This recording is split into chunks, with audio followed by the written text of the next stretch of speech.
আর যে খবরের দিকে এই মুহূর্তে আমাদের নজর রয়েছে যে ইরান ইসরায়েলের যে যুদ্ধের আবহ, সেই যুদ্ধের আবহ কিন্তু ক্রমশই আরো জটিল হতে শুরু করেছে। এবং সেই ক্ষেত্রে এবার কাতারে যেভাবে আমেরিকা হামলা চালিয়েছিল ইরানের ওপর, এবং তারই পাল্টা এবার কাতারের মার্কিন এয়ারবেসে সেখানে হামলা চালিয়েছে ইরান, এবং সেক্ষেত্রে কাতারের এই মধ্যস্থতা তবে কি ট্রাম্পের তরফ থেকে নথি স্বীকার করা হচ্ছে, সেই প্রশ্ন কিন্তু এই মুহূর্তে উঠতে শুরু করেছে। কারণ মধ্যপ্রাচ্যে যেভাবে যুদ্ধ শুরু হয়েছিল, কাতার সহ মধ্যপ্রাচ্যের সব মার্কিন ঘাঁটিতে হামলা চালানো হয়েছে এবং দেশগুলিকে জানিয়ে দেয় ইরান, এমনটি কিন্তু সূত্র মারফত খবর পাওয়া যাচ্ছে। এবং কাতারের অনুরোধ ছিল যে সেই দেশে যেন হামলা না চালায় ইরান। তবে ইরান প্রস্তাব আংশিক মেনে বলে যে কটি বোমা আমেরিকা ইরানে ফেলেছে সে কটি মিসাইল তারা কাতারের মার্কিন ঘাঁটিতে ছুড়বে। এবং সেই মতোই কিন্তু আমরা দেখেছিলাম যে যেভাবে এই কাতার মার্কিন এয়ারবেসেও কিন্তু হামলা চালানো হয়েছে ইরানের পক্ষ থেকে।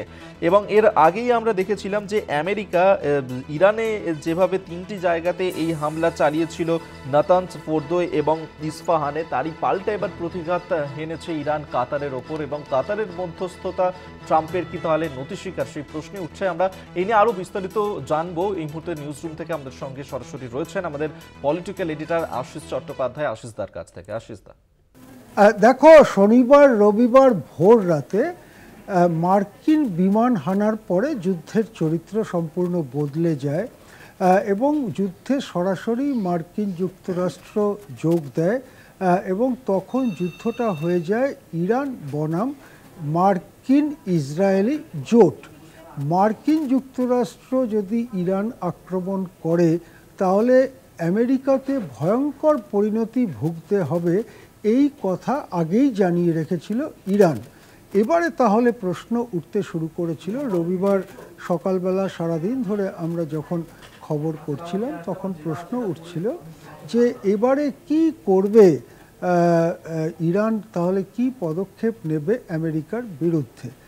এই সময়েতেই পরপর কতগুলো ঘটনা ঘটতে থাকে, যেটা সূত্র মারফত জানা যাচ্ছে মধ্যপ্রাচ্যের যে সমস্ত দেশগুলোতে মার্কিন ঘাঁটি রয়েছে সেগুলো তো মধ্যপ্রাচ্যেরই দেশ, তার মধ্যে আরবের দেশ রয়েছে। সেই দেশগুলোকে বা তাদের যে পলিটিক্যাল লিডারশিপ, রাজনৈতিক যারা নেতৃত্ব, তাদেরকে ইরান এটা জানিয়ে দেয় ইনফরমালি, খুব আনুষ্ঠানিকভাবে নয় কিন্তু সাধারণভাবে তাদেরকে জানিয়ে দেওয়া হয় যে আমেরিকা আক্রমণ করার পরে আমরাও আমেরিকার ঘাঁটিগুলোতে আক্রমণ করব এবং যেহেতু ওই ঘাঁটিগুলো আপনাদের দেশে রয়েছে সেজন্য আপনাদের দেশে আমরা এই আক্রমণ করব। এটা কাতারকেও জানিয়ে দেওয়া হয়, ইরাককেও জানিয়ে দেওয়া হয়, অন্য যে যে জায়গায় আমেরিকান ঘাঁটি রয়েছে সেখানকার পলিটিক্যাল লিডারশিপকে ইরান জানিয়ে দেয়। এই পরিস্থিতিতে যেটা সূত্রগুলো বলছে, আন্তর্জাতিক রাজনীতি সম্পর্কে অভিজ্ঞ সূত্রগুলো অনেকে বলছে যে কাতার অনুরোধ করে যে তাদেরকে অন্তত এই আক্রমণ থেকে রেহাই দেওয়া হোক। এই রকম একটা অনুরোধ পেয়ে ইরান এইটাতে রাজি হয় যে ঠিক আছে, যে কটি বোমা ট্রাম্প ইরানে ফেলেছেন আমরা সেই কটি মিসাইলই কাতারে পাঠাবো। এবং আগের থেকে যেহেতু কাতারকে জানিয়ে দেওয়া হয়, তাই সেই মিসাইলগুলো আকাশেই ধ্বংস করে দেওয়ার জন্য যে আকাশ বিধ্বংসী ব্যবস্থা, সেটা যাতে সক্রিয় এবং ফুল অ্যালার্ট এই অবস্থায় রাখতে পারে কাতারকে, সেই সুযোগও ইরান করে দেয়। এরপরেই কাতারের দিকে, কাতারের এই অল উদুদ ঘাঁটি, সামরিক ঘাঁটি, আমেরিকার সামরিক ঘাঁটি, তার উদ্দেশ্যে মিসাইল ছুটে যায়। কিন্তু একটি ঢেউয়েই মিসাইলগুলো গিয়েছে, যেটা ইরান বলেছিল যে যে কটি বোমা ফেলা হয়েছে ইরানে সেই অনুপাতেই আমরা মিসাইল পাঠাবো ওই আমেরিকান সেনা ঘাঁটিতে, সেই কথাটা ইরান রেখেছে বলে মনে করা হচ্ছে। এবং বেশিরভাগই, সম্ভবত একটি ছাড়া বাকি সবকটি মিসাইলই আকাশে ধ্বংস করতে সক্ষম হয় ওখানকার মার্কিন সেনা ঘাঁটি।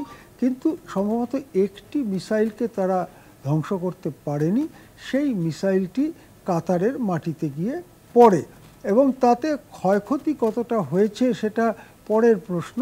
দাবি করা হচ্ছে আমেরিকার তরফে যে তেমন কোনো ক্ষয়ক্ষতি হয়নি, কিন্তু এটাও স্পষ্ট হয়ে যায় যে মিসাইল হানা দিয়ে আমেরিকার সেনাঘাঁটিতে আঘাত করার ক্ষমতা ইরানের আছে, যেহেতু এটা একটা প্রতীকী মিসাইল হানা, কাতারের অনুরোধের ভিত্তিতে বলা যেতে পারে প্রতীকী মিসাইল হানা। সেই জন্য হয়তো সব থেকে শক্তিশালী যে মিসাইলগুলো ইরানের হাতে রয়েছে সেরকম মিসাইল পাঠানো হয়নি। তাছাড়া আগে থেকে পাঠানোর ফলে সেগুলোর বেশিরভাগই একটি ছাড়া বাকিগুলোকে আকাশে ধ্বংস করে দেওয়া সম্ভব হয়েছে। সুতরাং এটা বোঝা যায় কেবল কাতার নয়, চারপাশের দেশগুলোতে, সিরিয়া, ইরাক সহ চারপাশের দেশগুলোতে যে মার্কিন সামরিক উপস্থিতি রয়েছে, তাছাড়া ওই অঞ্চলের সমুদ্রে যে মার্কিন যুদ্ধ জাহাজ ইত্যাদি রয়েছে, সেগুলো একটাও নিরাপদ নয়। সেগুলোর ওপরে মিসাইল বা ড্রোন হামলা ইরান চালাতে পারে। হয়তো তাদের অনেকগুলোকেই গুলি করে আকাশে ধ্বংস করে দেওয়া যাবে, কিন্তু আবার অনেকগুলো আঘাতও হানতে পারে। সেক্ষেত্রে মার্কিন যে রণতরী এবং মার্কিন যে সামরিক ঘাঁটি, তার ক্ষতি হতে পারে। এই পরিস্থিতিতে কাতারেরও ক্ষতি হতে পারে, তার কারণ সব মিসাইলই যে একদম নির্দিষ্টভাবে আমেরিকান ঘাঁটিতেই গিয়ে পড়বে তার কোনো নিশ্চয়তা নেই। কাতারের শহরাঞ্চলে সেই মিসাইলগুলো আঘাত হানতে পারে, কাতারের তেলের খনিতে আঘাত হানতে পারে, এই রকম সম্ভাবনাও সেখানে বাড়তে থাকে। এই পরিস্থিতিতে কাতার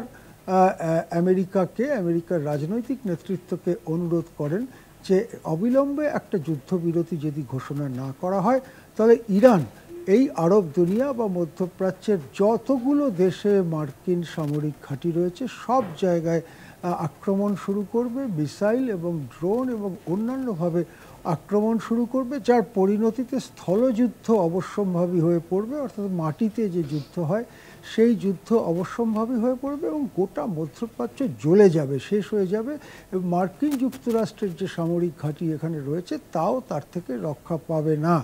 কাতারের এই যে যুক্তি এবং পরিস্থিতি যেদিকে যাচ্ছিল, অর্থাৎ ইরান যে পাল্টা হামলা চালালো, এটা হয়তো পেন্টাগন বা ওয়াশিংটনের কর্তারা ভাবেননি আগের থেকে, কিন্তু সত্যিই যখন ঘটনাটা ঘটলো তখন সামরিক দিক থেকে আমেরিকার সামরিক কর্তারা সম্ভবত ট্রাম্পকে এই ইঙ্গিত পাঠালেন যে এটা বিপজ্জনক হতে পারে, আমরা হয়তো আরও বোমা ইরানের ওপরে ফেলতে পারি, আমরা হয়তো আরও ধ্বংস ইরানের করতে পারি, কিন্তু ইরানেরও পাল্টা ধ্বংস করার ক্ষমতা যথেষ্টই রয়েছে। সেক্ষেত্রে গোটা মধ্যপ্রাচ্যে এমন একটা আগুন জ্বলতে পারে যে আগুনে গোটা মধ্যপ্রাচ্য এবং সেখানে আমেরিকার সব স্বার্থগুলো ধ্বংস হয়ে যেতে পারে। এই পরিস্থিতিতে কাতারের এই যে মধ্যস্থতার প্রস্তাব, সেটাকে ট্রাম্প সম্ভবত সবথেকে বাস্তবসম্মত বলে মেনে নেন এবং তখন কাতার ইরানকেও বার্তা পাঠায়, আমেরিকা ইসরায়েলকেও বার্তা পাঠায়। দেখা যায় যে ইসরায়েল ইতিমধ্যেই যে পরিমাণ ক্ষতিগ্রস্ত হয়ে রয়েছে, কেননা বুঝতে হবে ইরানেও প্রচুর ইসরায়েলি মিসাইল এসে পড়েছে, কিন্তু ইরান দেশটা অনেক বড় ভৌগোলিক এরিয়ার দেশ এবং অনেক বেশি প্রাকৃতিক সম্পদে ভরপুর, বিশেষ করে ক্রুড পেট্রোলিয়াম, খনিজ ইত্যাদিতে ভরপুর। ইসরায়েল সেই তুলনায় খুব ছোট একটা দেশ। সে ইতিমধ্যেই একটা অনেকগুলো যুদ্ধে রয়েছে। একটা যুদ্ধ হচ্ছে হামাসের সঙ্গে যুদ্ধ, একটা যুদ্ধ হচ্ছে হেজবুল্লাহর সঙ্গে যুদ্ধ, একটা যুদ্ধ হচ্ছে হুথিদের সঙ্গে যুদ্ধ। এইসব যুদ্ধের মধ্যে সে রয়েছে। ফলে অনেক দিন ধরে এই ধ্বংসকাণ্ডকে সহ্য করে ইসরায়েলের পক্ষে এই যুদ্ধটা দীর্ঘায়িত করা বেশ সমস্যাজনক হয়ে যাচ্ছিল বলেই আন্তর্জাতিক রাজনীতির পর্যবেক্ষকরা মনে করেন। ফলে ট্রাম্প যখন ইসরায়েলকে এই রকম বার্তা পাঠান, ইসরায়েল সেটা মানতে রাজি হয়, অথবা বলা যেতে পারে ইসরায়েলে ট্রাম্পেরই পুতুল সরকার চলছে। ট্রাম্পই সিদ্ধান্ত নিয়েছেন, ইসরায়েল মানা না মানাটা নেহাতি আনুষ্ঠানিক একটা ব্যাপার। আসলে ট্রাম্প সিদ্ধান্ত নিলেন যে তিনি এবং ইসরায়েলি নেতৃত্ব তারা এই যুদ্ধবিরতি মানবেন। এবং ইরানকে যখন কাতার বার্তা পাঠায়, ইরান তাতে মোটামুটিভাবে সম্মতি জানায়। এর